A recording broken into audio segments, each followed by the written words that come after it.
Hello everybody, అందరికీ నమస్కారం. KCR releasing on November 22nd.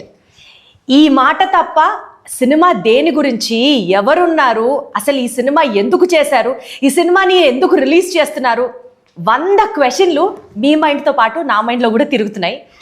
ఇవన్నీ అడగడంతో పాటు బేసికల్గా రాకింగ్ రాకేష్ ఏ స్టేజ్ నుంచి ఏ స్టేచర్ దాకా ఎలా ఎదిగారు in companionship with Sujatha, so called super Sujatha, వీళ్ళిద్దరిది కాంబినేషన్, ఈ జర్నీ ఎలా కొనసాగింది అని చాలా క్లోజ్గా చూసిన వాళ్ళలో నేను కూడా ఉన్నాను. కాబట్టి out of all that friendship, love and interaction ఈ ఇంటర్వ్యూ చేస్తున్నాను. అందరికీ నమస్తే. అఫీషియల్ గా ఎలా ఉన్నారు? మంచిగా. నాకు తెలుసు సుజాత ఎప్పుడు మంచిగా ఉన్నావు అన్నట్టుగానే స్టార్ట్ చేస్తుంది. సో ఫస్ట్ సుజాత దగ్గర నుంచి చేస్తాను, బికాజ్ రాకేష్ గారిని తర్వాత నేను మాట్లాడాల్సిన పాయింట్ ఉంది. అవును, పెద్ద తలకే కాబట్టి అక్కడికి పోవాలి. ఏంటి సుజాత, ఎలా ఉంది లైఫ్? ఈ సినిమా ద్వారా అసలు ఫుల్ హెడ్లైన్స్ లో ప్రతి రోజు చూస్తున్నాను నేను. మంచిగా ఉంది అక్క. అంటే ఒక్క దాంతో స్టార్ట్ అయింది నా ప్రయాణం, ఇప్పుడు 3 దగ్గర ఆగింది. ఖ్యాతిక రావడం, ఈ సినిమా రిలీజ్ అవ్వడం ఒక రకంగా లక్ష్మీదేవి అడుగుపెట్టింది అన్న సెన్స్ లోనే అనిపిస్తోంది నాకు. అవును, సెంటిమెంట్ గా అట్లా ఏమైనా కనెక్ట్ అయ్యారా? బికాజ్ ఇద్దరు మాలలో ఉన్నారు అండ్ ఈ సినిమా రిలీజ్ కి దగ్గరికి వచ్చేసింది. నేను అట్లనే అనుకున్నా. అంటే పుట్టక ముందు వరకు సినిమా పని లేదు కూడా, జర ముందు వాళ్ళే. బిడ్డ పుట్టిన తర్వాతనే సినిమా కూడా రిలీజ్కి తొందరగా వచ్చేసింది అన్నట్టు. సో ఈ సినిమా రిలీజ్తోని మా ఖ్యాతిక వల్ల ఈ సినిమాకి మంచి ఖ్యాతి వస్తుంది అనుకుంటున్నాను. సినిమాకి ఖ్యాతి రావడం కాదు, తల్లిదండ్రికి కూడా బోలెడంత ఖ్యాతి వస్తుంది, రావాలి, తదాస్తు అని అనుకుంటూ. ఈ సినిమాలో సుజాత రోల్ ఏంటి అంటే, నేను సినిమాలో యాక్టింగ్ పరంగా మాట్లాడలా, ఈ సినిమా అనేది ప్రేక్షకుల ముందుకు రావాలి అంటే సుజాత బ్యాక్గ్రౌండ్ వర్క్ ఏంటి అన్నది తెలుసుకోవాలనుకుంటున్నా. ఈ సినిమాకు భాష సహాయం చేసినాను, హీరోయిన్ కి కాస్ట్యూమ్ డిజైనింగ్ చూసుకున్నా, ఏంటి అసలు ఇన్ని టాలెంట్లు, అంటే మల్టీ టాలెంట్ అని తెలుసు, రాస్తావని తెలుసు, బట్ కాస్ట్యూమ్ డిజైనింగ్ కూడా నువ్వే. అంటే ఊర్లలో ఎట్లా వేసుకుంటాం అనేది నాకు బాగా తెలుసు అనుకుంటా నేను. సో ఈ క్యారెక్టర్ కి ఎట్లుండాలి, ఎట్లుంటే మంచిగా ఉంటది, దట్టు ఈ అమ్మాయి ఏ కాస్ట్యూమ్ అయితే ఎంత మంచిగా కనబడుతుంది. డైలాగ్స్ కూడా ఏం చేయలేదని అడగాలేమో బహుశా, ఈ సినిమాకి ఏం చేసావని అడగడం కన్నా కూడా. ఆన్ స్క్రీన్ ఒక చిన్న క్యారెక్టర్ చేసినాను, కానీ ఆఫ్ స్క్రీన్ పెద్ద క్యారెక్టర్ చేసిన. ఆన్ స్క్రీన్ జరిగిన క్యారెక్టర్ విషయంలో కూడా ఎందుకు వేరే అమ్మాయి వచ్చింది, సుజాత కదా ఉండాలి అక్కడ అని అనిపించింది. కానీ కథపరంగా కథలో ట్రావెల్ అయితే ఈ కథకి ఈ అమ్మాయి పర్ఫెక్ట్ అనిపిస్తుంది. అంటే సినిమా చూసిన తర్వాత అందరు అప్లాజ్ ఇస్తారు ఈ అమ్మాయికి. అంటే కథలో ఈ క్యారెక్టర్ పక్కన చేసే ఈ మర్దల్ క్యారెక్టర్ మంచి ఇన్నోసెంట్గా ఉండాలి, చూడంగానే ముద్దుగా అనిపించాలి, అరే నాకు కూడా గట్లాంటి మర్దలు ఉంటే మంచిగా అనిపించాలి, బావు కోసం ఇట్లా పరితపించే మర్దలు అయ్యో మాకుంటే బాగుండాలని అనిపించాలి, నాన్న మాట వినని ఒక అమాయకపు అమ్మాయి, అటు నాన్న ప్రేమను క్యారీ చేయాలి, ఊరు ప్రేమను క్యారీ చేయాలి, స్పెషల్లీ భావం మీద ఓవర్ ప్రేమ ఉండాలి. అది అవన్నీ కూడా మళ్ళీ చాలా ఇన్నోసెంట్ ఉండాలి. సో మన ముఖము నోరు ఇన్నోసెంట్ కాదు కదా. ఆ విషయం రాకేష్ అడిగి తెలుసుకుంటా నేను. నాకు తెలిసినంత వరకు మనిషి చాలా ఇన్నోసెంట్, బట్ నోరు సంగతి తెలీదు. నోరు ఇన్నోసెంట్ కాదు కదా. సో ఈ మాటలు కూడా అంత ఇన్నోసెంట్ ఉండాలి, అట్లా అనిపించాలి. కాబట్టి ఈ క్యారెక్టర్ పర్ఫెక్ట్ అనిపించింది. వండర్ఫుల్. సరే మరదల్ గారు చెప్పండి, ఈ సినిమాలో ఈ క్యారెక్టర్ పర్ఫెక్ట్ నీకే సరిపోతుంది అన్నట్లుగా వీళ్ళ ఎక్స్పెక్టేషన్స్ కి యాక్సెప్ట్ చేయడానికి, first because this being your debut film, accept చేయడానికి. It's not my debut film. As a heroine. Yeah, as a solo lead. నీకు ఒక రికగ్నిషన్ వచ్చే ఫిల్మ్ అనుకుంటే డీగ్లామరైజ్డ్ గా కనపడడానికి నీకు ఫస్ట్ అదేం అనిపించలేదా? అంటే నా launch should be something big అని అనుకోలేదా? రెగ్యులర్ గా కూడా I don't do a lot of makeup and get ready like that, do my nails and all. So I think this was not a problem for me. అలా makeup లేకుండా. ఎందుకు అట్లా సాయి పల్లవి గారి inspiration తో వెళ్ళిపోతున్నారా? అలానే అనుకున్నా. మరో సాయి పల్లవి అంటే తనే సాయి పల్లవి గారు. అబ్సల్యూట్లీ. బట్ మేకప్ లేకుండా, నెయిల్స్ లేకుండా, చాలా తక్కువతో నేను కనిపిస్తాను అని అంటే నాకు టక్కన స్ట్రైక్ అయిన హీరోయిన్ ఆవిడే. ఈ సినిమాలో అసలు అమ్మాయి ఇంత కూడా మేకప్ వేసుకోలేదు. ఎట్లున్న బయట మనకి ఎట్లా కనబడుతున్నా అనన్య, స్క్రీన్ లో కూడా అట్లనే కనబడుతుంది. ఎంత నువ్వు చెప్తేనే బాగుంటుంది, అదే కదా, అందుకనే వింటున్నా నేను. చెప్పండి Ananya. So I didn't have a problem with no makeup, ఎందుకంటే ఎక్కువగా వేసుకోను. సో అండ్ నాకు one more thing was it was a village backdrop movie kada, so I had to learn everything. నాకు ముందు నుంచి సిటీలోనే పుట్టి పెరిగాను, so I don't know much about the village, but she helped me a lot in that department. అంటే ఆ village attire నుంచి భాష దగ్గర నుంచి ఎంత హోంవర్క్ చేసావా Ananya? What was your research work behind? I watched a lot of videos, village videos, తాండాకి సంబంధించిన, లంబాడీకి సంబంధించిన videos, and I gathered whatever I could. కానీ దానికి మించి సుజాత గారు అన్ని డైలాగ్స్ నేర్పించారు. అసలు ఆ తెలంగాణ యాస, ఆ తండాలో వాడే ఆ స్పెసిఫిక్ యాస భాష అసలు నీకు వస్తుందా మాట్లాడడానికి? So I have a lot of friends who speak Telugu. అందరి దగ్గర నుంచి కొంచెం కొంచెం నేర్చుకున్నాను. So it's not specifically Andhra Telangana అలా ఏం లేదు. బట్ బేసికల్గా నీకు కంఫర్టబుల్గానే ఈ మూవీ చేసావు, అంతవరకు నాకు అర్థమైంది. ఇందాక మా సుజాత చెప్పినట్లు బావలు ఎవరైనా ఉన్నారా? నిజంగా ప్రేమించే ఒక మరదలు నిజ జీవితంలో కూడా అంతేనా నీ క్యారెక్టర్? బావలు ఎవరైనా ఉన్నారా? నాకు లేరు, కానీ ఊహించుకున్నా ఉన్నట్టు. బావల్ని ఊహించుకోవడం క్యారెక్టర్లో లీనమైపోయింది. సో ఒక మంచి బావ దొరకాలని ఎక్స్పెక్ట్ చేస్తూ, రాకేష్ గారు అమ్మ నమస్కారం. నమస్కారం. Thank you for coming. నా విన్నపాన్ని ఇంత తొందరగా యాక్సెప్ట్ చేసి వచ్చినందుకు ఫస్ట్ ఆఫ్ ఆల్ నేను థ్యాంక్స్.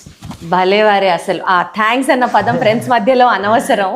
సూపర్ సక్సెస్ అవ్వాలి అని మనస్ఫూర్తిగా కోరుకునే వాళ్ళలో front line, front wishers, well wishers లో నేను ఉన్నాను. So more power to you always and always and always. మీ ఇద్దరికి ఇంకా చెప్పాలంటే బట్ కొన్ని విషయాలు సీరియస్ గా అడుగుదామని అనుకున్నాను ఇంటర్వ్యూలో. సో డెఫినెట్లీ అడుగుతాను. కాకుండా వృత్తిరీత్యా అడుగుతారు ఇప్పుడు మిమ్మల్ని. వృత్తిరీత్యా అడగాలి, ఎందుకంటే వాయిస్ ఆఫ్ పబ్లిక్ గా ఉంటూ జస్ట్ లైక్ చుమ్మా క్వశ్చన్స్ అడిగితే నాకు అది డైజెస్ట్ అవ్వదు, కరెక్ట్ అనిపించదు. నిజంగానే అడగాలనుకొని వచ్చాను. ఫ్రెండే, వ్యక్తిగతమైన వృత్తి చెప్పండి, అడగండి, అలానే చెప్తాను. రాకేష్, అసలు ఈ సినిమా ఎందుకు తీశారు? అయ్యో ఎందుకు తీశారు ఏంటి కమేష? అంటే బేసికల్లీ జబర్దస్త్లో నేను 12 సంవత్సరాలు 13 సంవత్సరాలు నా ప్రయాణంలో నేను ఒక యాక్టర్గా అందరికీ ప్రూవ్డ్ రాసుకున్నాను. ఆర్టిస్ట్గా నా స్కిట్లు కొన్ని నేను రాసుకోవటం, క్రియేట్ చేసుకోవటం ఉంది. కానీ వాట్స్ నెక్స్ట్ అనుకున్నప్పుడు నేను అక్కడే మిగిలిపోకుండా నేనేం చేయగలను అన్నప్పుడు చాలా ఆఫీసులకు తిరిగాను, చాలా సినిమాలు ఇంతకుముందు కూడా నేను చేశాను, చాలా సినిమాలు చేశారు మీరు. బట్ ఈ సినిమా ఇంత సెన్సేషన్ గతంలో మీరు చేసిన సినిమాలకి ఆ బజ్ రాలేదు, ఆ సెన్సేషన్ రాలేదు. బట్ ఈ బజ్ మామూలుగా లేదు కదా. ఎన్నో డౌట్లకి ఎంతమందికో ఏం జరుగుతోంది అక్కడ అని అనిపించేలాగా ఉంది. ఎగ్జాక్ట్లీ అది రేపు థియేటర్లు 22వ తారీఖున డెఫినెట్గా అది ప్రూవ్ అవుతుంది. అంటే మీరు నన్ను ఇష్టపడే వాళ్ళగా ఒక మాట నేను గర్వంగా చెప్పగలను.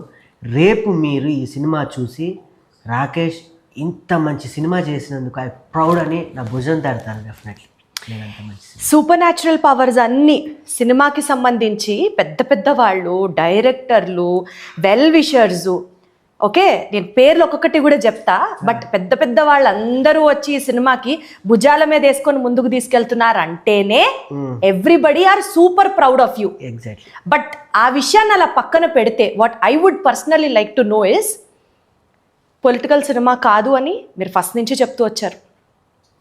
ఇది పొలిటికల్ సినిమా కాదు అని అఫ్ కోర్స్ నిజాలు మేము చూస్తే ఇంకా క్లియర్గా అర్థమవుతుంది. బట్ కేసీఆర్ అని ఒక టైటిల్ పెట్టారు. అందరి కళ్ళు అది పొలిటికల్ సినిమా, ఒక political leader, ex chief minister of Telangana, అటే ఫోకస్ వెళ్తూ ఉంటుంది. కేశవచంద్ర రమావత్ అని మీరు అన్నప్పటికీ కూడా వెనకాల కేసీఆర్ గారి బొమ్మ చూస్తే ఫస్ట్ వ్యూ అటే వెళ్తుంది. సీన్ కట్ చేస్తే ఆంధ్రాలో ఈ సినిమా అసలు ఆడుతుంది అనుకుంటున్నారా? అసలు రిలీజ్ చేయగలరు అనుకుంటున్నారా? వాట్ పొలిటికల్ కాన్స్పిరసీస్ మధ్యలో యాడ్ అయితే సినిమా పరిస్థితి ఏంటి, రాకేష్ పరిస్థితి ఏంటి, సుజాత పరిస్థితి ఏంటి? అయ్యో బాబోయ్, ఇంత దారుణంగా మీరు అడుగుతుంటే నాకే భయం అవుతుంది. మీరు అడిగే గుండెలో దడబడుతుంది. సో ఒక్కొక్క పాయింట్ చెప్తా. ఫస్ట్, నేను తీసింది సినిమాకు మాత్రమే ఒక భాష, యాస, కుల ప్రాతిపాదికలు వర్తించు. Cinema is ultimate cinema. నేను ఒక కమెడియన్గా ఈ ప్రపంచానికి తెలుసు నేనేం చేశాను అనే ఒక చిన్న క్యూరియాసిటీయే రేపు థియేటర్ వరకు జనాలను రాపట్టిస్తుంది. 2, కేసీఆర్ అని పేరు పెట్టారు, మీరు ఆంధ్రలో ఆడుతున్నాను. నిజంగా నేను చెప్తున్నాను, ఇప్పుడు సెన్సేషన్ న్యూస్ అనుకోండి, ఏమన్నా అనుకోండి, నా ఫిలింని ఫస్ట్ ఎంకరేజ్ చేసింది ఆంధ్రాలోనే. తెలంగాణలో ఆదరించలేదా? లేదు. లేదు.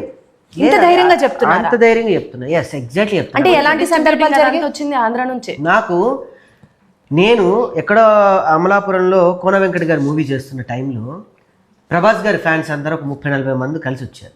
వచ్చి మీరు భీమవరంలో జరుగుతున్నటువంటి ప్రభాస్ గారి సినిమా పుట్టినరోజు వేడుకలకి మీరు వచ్చి మాట్లాడాలి, గెస్ట్గా రండి అన్నారు.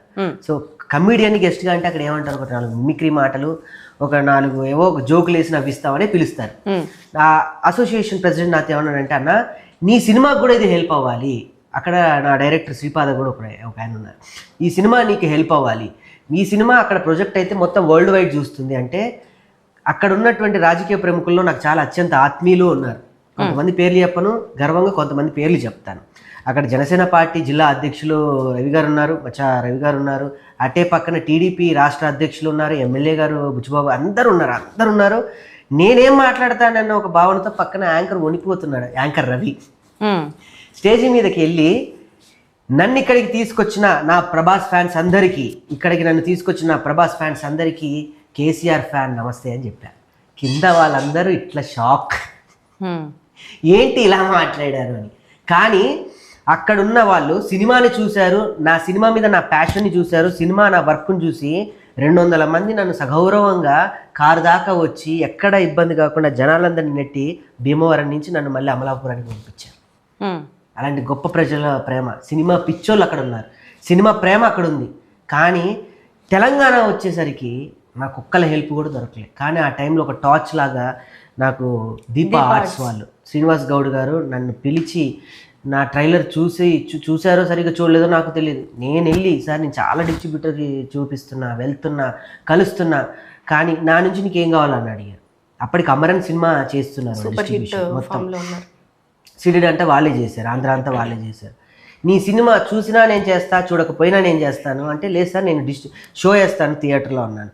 ఆ డబ్బులు కూడా నీకు దేనికో దానికి ఉపయోగపడతాయి. ఎంత గొప్ప ప్రివిలేజ్ వర్డ్ అండి అది. ఆ 15,000 కూడా నీకు ఉపయోగపడతాయి రాకేష్, నాకేమొద్దు, నేను సినిమా నేను నచ్చినా చేస్తా, నచ్చకపోయినా చేస్తా, వెళ్ళి ప్రెస్ మీట్ పెట్టుకొని నా లోగో వేసుకుపో అన్నాడు. ఇంతకన్నా నాకేం కావాలి? 3 పదాలు నన్ను కేసీఆర్ అనే పదం, ఇదే సినిమాకి వేరే టైటిల్ పెడితే నాకు ఇంత బజ్ వచ్చేది కాదు. ఒక రాకేష్ అనేవాడిని నీ డబ్బులు పెట్టి ప్రచారం చేస్తా, అదే అనుకుంటున్నా నేను కూడా. కేసీఆర్ అన్న టైటిల్ కి అంత వెయిటేజ్ ఉన్నప్పుడు జనాలందరినీ కూడా ఇది ఒక పొలిటికల్ సినిమా అయి ఉండొచ్చేమో అని కన్ఫ్యూజ్ చేసో డౌట్లో పెట్టడానికో ప్రజల్ని మీరు ఒక ఎలా చెప్పాలి, ఒక జోకర్ ఎలిమెంట్ లా వాడుకోవడానికి టైటిల్ ఉపయోగపడుతుందా, లేకపోతే నిజంగానే ఇది పొలిటికల్ సినిమానా? నేను ఇందాక కూడా చెప్పాను, మీరు పొలిటికల్ సినిమా అనుకొని వస్తే డెఫినెట్లీ పొలిటికల్ సినిమానే.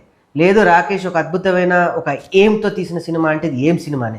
లేదు మనకి ఇందులో ఒక లంబాడీ యొక్క ట్రెండ్ చూపిస్తున్నాడు, లంబాడీ ఆశ భాష వాళ్ళ యొక్క నడవడిక వాళ్ళ మట్టితనాన్ని చూపిస్తున్నాడు వస్తే లంబాడీ వాళ్ళకి అదే కనపడుతుంది.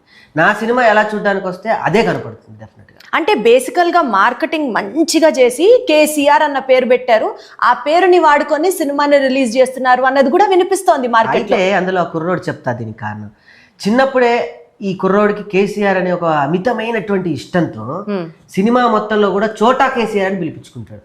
ఒకవేళ నేను పెట్టింది కేసీఆర్ పదం అయితే సినిమాకి వరకే పెట్టి సినిమా కథలో నేనైతే పెట్టలేను కదా. అందుకే నా కథలో కేశవ చంద్ర రామావత్, షార్ట్ కట్ లో కేసీఆర్, అది నాకు కుదిరింది.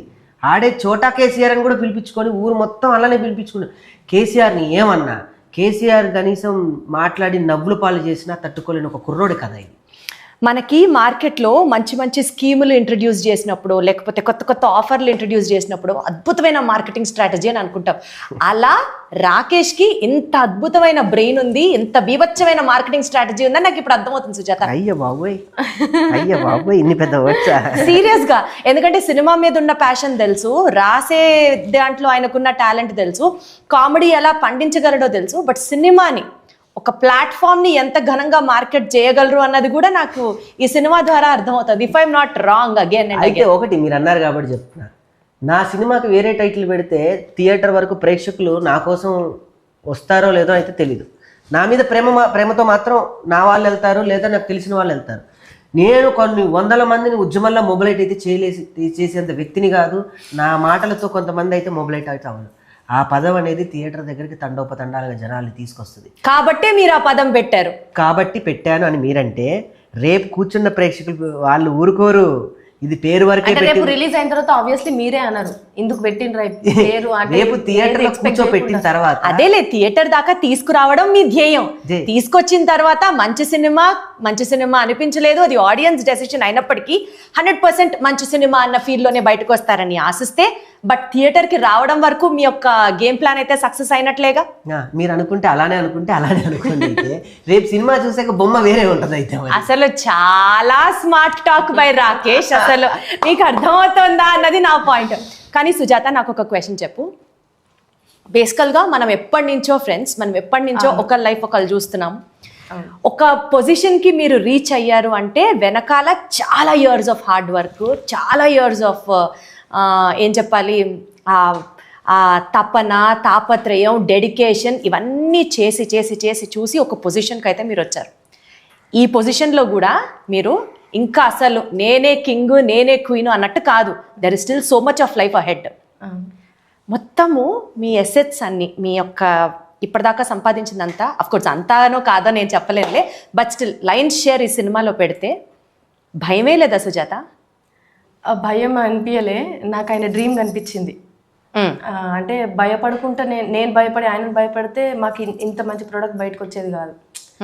సో నాకున్న ధైర్యం ఏంటంటే మనం సగంలోనే ఉన్నాం కదా, మనం ఇంకా సంపాదించుకుంటాము. అంటే ఒక ఏమంటారు, బాధ్యతలు నెత్తి మీద పడి అయ్యో ఇంకా నేనేం చేయలేను అనే పొజిషన్లో లేం కదా. ఇప్పుడే మనం ఒకటి ఉన్నప్పుడే మనం ఇంతగానం సంపాదించుకున్నాం. ఇండివిజువల్గా ఇద్దరం కలిసే ఉన్నాం కదా. ఇప్పుడు ఓకే, నీ డ్రీమ్ ఏదన్నా అనుకుంటున్నావు కాబట్టి నువ్వు చెయ్యి. చిన్నప్పటి నుంచి అంటే మేమిద్దరం దోస్తులు ఉన్నప్పుడు తను ఒక మాట అంటుండే, నేను చిన్నప్పటి నుంచి ఈ పనులు నేను చేయాలనుకునేది కానీ చేయలేకపోయినా, కొన్ని అచీవ్మెంట్స్ ఉంటాయి కదా, నేను అవి చేయలేకపోయినా, ఎందుకంటే నాకు వెనకాల పెట్టేటోళ్ళు నాకు ఎవ్వరు లేరు కదా, అందుకోసం నేను చేయలేకపోయినా అని చెప్పేసి ఆ మాట నాకు ఊకే నా గుండెలు ఊకే తడుతుంటుంది నాకు. సో ఈ థాట్ వచ్చినప్పుడు ఫస్ట్ నాకే చెప్పింది, నేను ఇట్లా సినిమా చేయాలనుకుంటున్నా అని చెప్పేసి. ఈ ఏజ్లో కూడా నేను చిన్నప్పుడు ఈ పని నేను చేయలేకపోయినా నువ్వు బాధపడుతున్నావు, కానీ ఒక ఏజ్ వచ్చిన తర్వాత ఈ ఏజ్లో నేను ఈ పని చేయలేకపోయినా నువ్వు బాధపడద్దు, నువ్వు ఏదనుకుంటున్నావు నువ్వు అది చెయ్యి. సో నేనున్నా, మంచికైనా చెడుకైనా నేనున్నా. మీ డ్రీమ్స్ ఏవైతున్నాయో అవన్నీ మీరు ఫుల్ఫిల్ చేసుకోవాలి. ఒక ఏజ్ వచ్చిన తర్వాత నేను ఇవి చేయలేను అనే బాధ మీ మనసులో ఉండొద్దు అని. సో సంపాదన ఏమున్నది అక్క, మేమిద్దరం సంపాదించుకోగలుగుతాం. కాళ్ళు రెక్కలు మంచిగా ఉన్నాయి ఇద్దరికి, దేవుని దయ వల్ల ఆయనకు స్పెషల్ టాలెంట్ ఉన్నది, నాకు స్పెషల్ టాలెంట్ ఉన్నది. మేము ఏది చేసినా కూడా ఆదరించడానికి జనాలు అందరూ ఆబ్వియస్లీ మా ఇంటి పిల్లలు అని చెప్పేసి ఇప్పటివరకు ఆదరించబట్టే మేము ఇంత దూరం వచ్చినాం కదా. ఆ ప్రేమ ఎప్పటికీ మా మీద ఉంటుంది అనుకుంటా. సో మన ఇద్దరం కష్టపడగలుగుతాం ముందు. మీరేం భయపడకుండా మీరు చేయండి అని చెప్పేసి నేనే చెప్పిన. కథాస్తు. సో ఇదే పాజిటివ్ ఎనర్జీ అలాగే కొనసాగాలని మనస్ఫూర్తిగా కోరుకుంటూ, నీకు కూడా అలాంటి డ్రీమ్స్ ఏమైనా ఉన్నాయా సుజాత? నాకు నా పెళ్లి, నా పిల్లనే నాకు పెద్ద డ్రీమ్ అక్క. నా డ్రీమ్స్ అన్నీ అయిపోయినాయి, నాదంతా బోనస్ లైఫ్ ఇప్పుడు అంతే. అమ్మ బాబోయ్, అంత అల్ప సంతోషిలాగా ఎలా ఉంటుంది అసలు? నాకు అంటే ఏమో చిన్నప్పటి నుంచి నాకు కొంచెం ఉన్న దాంట్లో హ్యాపీగా ఉండడం నాకు బాగా అలవాటు అది. సో నేను లగ్గం చేసినప్పుడు బయటకు వచ్చి ఈయన చేతులు పట్టుకొని నేను అదే చెప్పిన, అంటే లైఫ్లో నాకు లగ్గం చేసుకోవాలనే ఆలోచన లేదు, కానీ అసలు పెళ్లి చేసుకోవాలనే ఆలోచన లేకుండా. ఎందుకట్లా అంటే ఇంకా నా దమాకు. సో అట్లుండే, కానీ అది ఎప్పుడు నేను ఎవరికి నేను చెప్పుకునేదాన్ని కాదు, ఈయనకు చెప్పుకుంటుండే. మేమిద్దరం అప్పుడు మంచి దోస్తులం కాబట్టి. అవునవునవును. పెళ్లి చేసుకున్నాక బయటకు వచ్చినాక ఆయన చేతులను పట్టుకొని, నాకు జీవితంలో నువ్వు ఏమి ఇచ్చినా ఏమి ఇవ్వకపోయినా నేను ఏం అడగను, అద్భుతంగా చాలా గ్రాండ్గా నాకు ఈ లగ్గం చేసినావు తిరుపతి కొండ మీద. సో నాకు ఇది చాలనుకున్నా. నా బిడ్డ పుట్టిన తర్వాత ఇంకా నేను అసలు బిడ్డ గురించి కూడా నేను ఏం అడగను, బిడ్డ కావాల్సింది కూడా నేను చూసుకుంటాను. నువ్వు అసలు పెళ్ళం ఉన్నది, పిల్లలు ఉన్నారు, వీళ్ళ కోసం నేను ఇది దాచిపెట్టాలి, ఇది కూడా పెట్టాలి, ఇటు సైడ్ మాత్రం నువ్వేం ప్రెషర్స్ పెట్టుకోకు, నువ్వు ఏం చేయాలనుకుంటే నువ్వు అది చేయని చెప్పేసి అన్న. సూపర్. అసలు అంత సపోర్టింగ్ వైపు ఉన్నప్పుడు రాకేష్ ఇంకా అసలు నీకు అదే ఒక కొండంత బలంలాగా ఉంది కదా. అంతే. లవ్లీ చూస్తే యాదాద్రి కొండ సపోర్ట్ చేయడానికి ఎంత కిలాద్రి కొండ. మధ్యలో నన్ను లాగే, అసలు మామూలు టాలెంట్ కాదు ఇది. అనన్య, మీరు చెప్పండి, ఈ సినిమా గురించి ఇంత బజ్ వస్తున్నప్పుడు ఎప్పుడైనా భయం వేసిందా అనన్య? అఫ్ కోర్స్ సినిమాలో మీరు యాక్ట్ చేశారు ఒక పార్ట్ అయినప్పటికీ కూడా కొన్ని మంత్స్ కొంత పీరియడ్ ట్రావెల్ చేసేసరికి you also keep owning the film కదా. ఈ నేపథ్యంలో అసలు మీరు లా చదువుతున్నారని విన్నాను. ఆ లాయర్ టాక్టిక్స్ ఏమన్నా సినిమా పంచాయతీని క్లియర్ చేయడానికి హెల్ప్ అయిందా ఎప్పుడన్నా? Well, I don't know how to answer that, కానీ అయితే ఉన్నాయన్నమాట, అక్కడి నుంచే మనం అర్థం చేసుకోవాలి. Okay, fine. సో ఈ cinema, can you repeat what you asked me? Because మీరు లా చదువుతున్నారు కాబట్టి you said you are in your 5th year of your law. Not that, before that. You asked me one question before that related to I wanted to ask this only. about the future of the film. Not about the future of the film. Did you ఈ సినిమాకి సంబంధించి ఇట్లా buzz వస్తున్నప్పుడు ఇలా negative భయపడ్డానా? Okay, so, like అంటే ఫ్యూచర్లో ఏమవుతుందో అది తెలియదు కాబట్టి I was also very anxious. అంటే సినిమా హిట్ అవుతుందా లేకపోతే will I get a good name or అవన్నీ నేను ఆలోచించాను. But I think what ever happens I will take it positively. I mean right now as an actor my first step is to act in films. So I mean, what's wrong in aspiring to become something? So I wasn't really so scared because I thought whatever happens, I also have my career in law. So yeah. So law ఫస్టా లేకపోతే cinema ఫస్టా? I am hoping to manage both. అంటే రెండు చేయగలుగుతాను అనే నమ్మకం నాకుంది. Okay, great. Super. అసలు ఆల్ దట్ కాన్ఫిడెన్స్ అద్భుతం. రాకేష్, సినిమా చేయడానికి కాంట్రవర్సీగా అని కాకపోయినా మధ్య మధ్యలో చాలా ఛాలెంజెస్ ఫేస్ చేసి ఉంటారు కదా. ఎలక్షన్స్ అప్పుడు సెన్సార్ సర్టిఫికేట్ రాలేదు, సినిమా రిలీజ్ అంటే ఎలక్షన్స్ అయిపోయిన తర్వాత, ఇప్పుడు దగ్గర దగ్గర 6 నెలల కంటే ఇంకా మించిపోయింది టైం. ఇప్పుడు రిలీజ్ చేయడానికి ఇంతకాలం సినిమాని సొంతగా ప్రొడ్యూస్ చేసి ఉంచుకోవడం అని అంటే చాలా పెద్ద విషయం. పెద్ద పెద్ద వాళ్ళకి మామూలు టెన్షన్ కాదు అసలు అది. నిజంగా అది ఎంతదంటే అది అంటే కొన్ని పదాలు అర్థం కావడానికి 9th months వచ్చాక బేబీ కడుపులో ఉంటే ఎంత బాధగా ఉంటుందో నాకు ప్రతిరోజు బాధ. ఎందుకంత డిలే జరిగింది అంటే నేను బేసికల్ అప్పుడే ఆ ఊపులో రిలీజ్ చేద్దామని అనుకున్నాను. కానీ ఏం జరిగిందో ఏంటో సెన్సార్ వాళ్ళు సడన్గా నాకు స్క్రిప్ట్ కావాలి అన్నారు. ఆల్రెడీ వాళ్ళు చూశారు, చేశారు, అయిపోయింది. మళ్ళీ సడన్గా స్క్రిప్ట్ కావాలి, డైలాగులు ఉండాలి, మ్యూట్ చేసి పంపిస్తాయి. ఏ సినిమాకైనా కొన్ని కట్టింగ్స్ ఉంటాయి, కొన్ని మ్యూట్స్ ఉంటాయి. కానీ తర్వాత మళ్ళీ నో అబ్జెక్షన్ లెటర్ అడిగారు, అన్నీ ఇచ్చాను. బట్ అప్పటికే నాకు అర్థమైంది ఏంటంటే వాళ్ళకి నచ్చకపోతే ఏదైనా 100 సాకులు చెప్తారు అంతే. సో నాకు అనిపించి నేను కూడా ఓకే డన్, వాళ్ళు ఎప్పుడు ఇస్తారో అప్పుడే చూద్దాం అన్నట్టుగా ఉన్నాను. దాని తర్వాత నా పరిస్థితులు కూడా అన్ని మొత్తం తారుమారైపోయాయి. అప్పటికి నేను అనుకున్న సమీకరణాలు నాకు వెనక ఎవరైతే చెప్పచ్చా ఏం జరిగిందో అడగచ్చా? షూర్, నేను పెద్ద పెద్ద వాళ్ళకి నేను చూపించా సినిమా, నా పేర్లు చెప్పను కానీ ఎందుకు లేదు అంటే వాళ్ళకి ఆ టైంలో వాళ్ళకి సహకరించలేకపోయారు. ఏషియన్ వాళ్ళు నా సినిమాని టోటల్గా వాళ్ళే చేస్తానని చెప్పి నాకు భరోసా ఇచ్చి రామ్మోహన్ రావు గారు అని FDC ఎక్స్ చైర్మన్, ఆయన వచ్చి సినిమా చూశారు. అందరు చూసి ఈ సీన్ తీసేసి ఈ సీన్ మార్చాలి, వేరే ఆర్టిస్ట్ని పెట్టాలి, ఇలా కాదు అలా కాదని ఏదేదో చేశారు. బట్ నేను ఒకటే స్టెప్, నా సినిమాని సినిమాగానే తీశాను, నా సినిమాని ఎవ్వరి కోసం నేను మార్చను అని ఒక బలమైన నమ్మకంతోనే ఉన్నాను. అప్పటి నుంచి ఇప్పటిదాకా అలానే ఉన్నాను.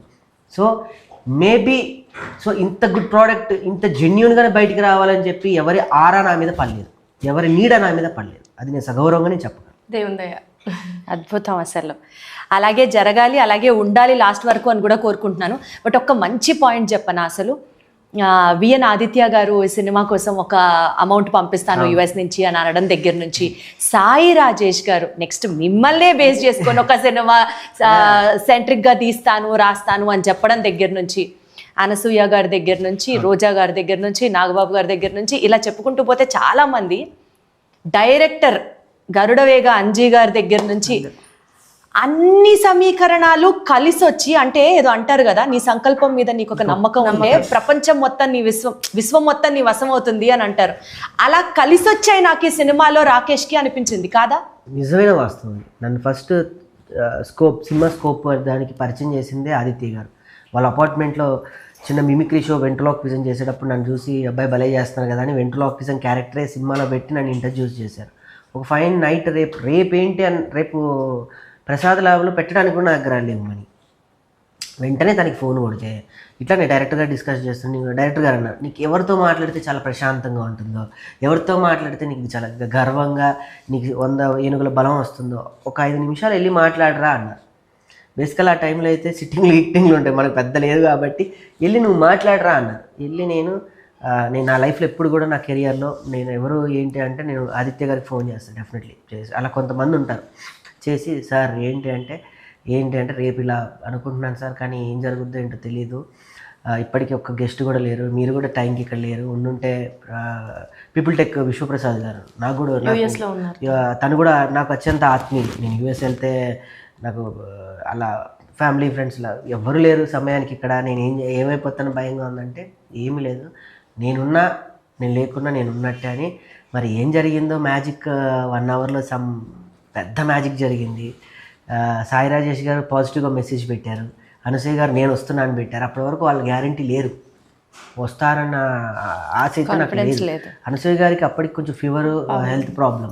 సాయి రాజేష్ గారు అప్పటికి బాంబేలో వెరీ హైటెక్ షెడ్యూల్స్, ఆయన అసలు ఎదురు డబ్బులు ఇచ్చి ఫంక్షన్ ఏదో చేస్తా అన్నట్టున్నారు కదా. ఎక్కి ఆ మాట మాట్లాడతారని నాకైతే తెలియదు. ఎప్పుడో ఉదయకాలం ఒక 13-14 సంవత్సరాల క్రితం జరిగిన ఒక చిన్న సంఘటన గుర్తుపెట్టుకొని నీ రుణం తీర్చుకోవడానికి నేను ఈ రోజు వచ్చానంటే అది చాలా పెద్ద మాట, రుణం తీర్చుకోవడం అని అంటే. ఆయన ఇప్పుడు చాలా పెద్ద డైరెక్టర్. ఆయన తలుచుకుంటే ఒక 10 రోజుల వేషం, ఒక 5 రోజుల వేషం ఆయన సినిమాలో నాకు ఇచ్చినా నాకు చాలు. ఈజ్ అ సక్సెస్ఫుల్ డైరెక్టర్, ఆయన నేషనల్ అవార్డు డైరెక్టర్. ఆయన తలా ఒకరు ఒక్కొక్క బాధ్యతని భుజం మీద వేసుకొని సినిమా నెట్టుతున్నారు అనడంలో అసలు అతిశయోక్తి లేదు. పెద్ద పెద్ద వాళ్ళు ఎవరు చిన్న సినిమాల్ని సపోర్ట్ చేయట్లేదు అనుకునే రోజు ఇవాల్టి రోజున ఒక చిన్న సినిమాని పెద్ద సినిమా సైతం బజ్ క్రియేట్ చేసి చేయగలిగారంటే ఆ రికార్డు మీకే చెల్లుతుంది. అందులో మీది కూడా హస్తం ఉంది, బిజీ. ఇప్పుడు మీరు కూడా జస్ట్ నేను ఏదో రాగానే ఆలోచన రాగానే స్వామి మీరు రాగలరా అంటే నా కోసం మీరు బేసికల్ గా మీ ఇద్దరు మంచితనం, అలాగా ఆ మంచితనం కోసం వచ్చాం అంతే కదా మనం చెప్పాల్సిన మాట. అదే మీ షెడ్యూల్ కూడా ఎంత బిజీ ఉందో నాకు తెలుసు, అయినా కూడా మీరు లేదు నేను వస్తున్నా మీ అప్లికేషన్ కూడా బ్రేక్ చేసి వచ్చారు. ఐనో సో అలా ప్రతి ఒక్కరు అనసూయ పుష్ప సినిమా, కానీ అనసూయ గారి అనసూయ మీరు చెప్పండి ఆ పాయింట్ చెప్పండి. గ్రేట్, నిజంగా గ్రేట్. ఎందుకంటే ఇండస్ట్రీలో ఉన్న మా పిఆర్ఓలు కూడా చెప్తే అనసూయ వస్తుంది రేపు అంటే వాళ్ళు నీకు తెలుసా ఈ విషయం, ఇండస్ట్రీలో టోటల్గా తను బ్లాక్ ఏంటంటే పుష్ప తర్వాతనే తను ఏదున్న ప్రెస్ మీట్లో ఆర్డర్ ఫంక్షన్ కానీ మాట్లాడాలి, తను రాదు అని నైట్ 12-1 కూడా నాకు భయపెడుతూనే ఉండే తను. కానీ తను అక్కడ ఆబ్లిగేషన్ రూల్ బ్రేక్ చేసుకొని వచ్చారనే చెప్పాలి.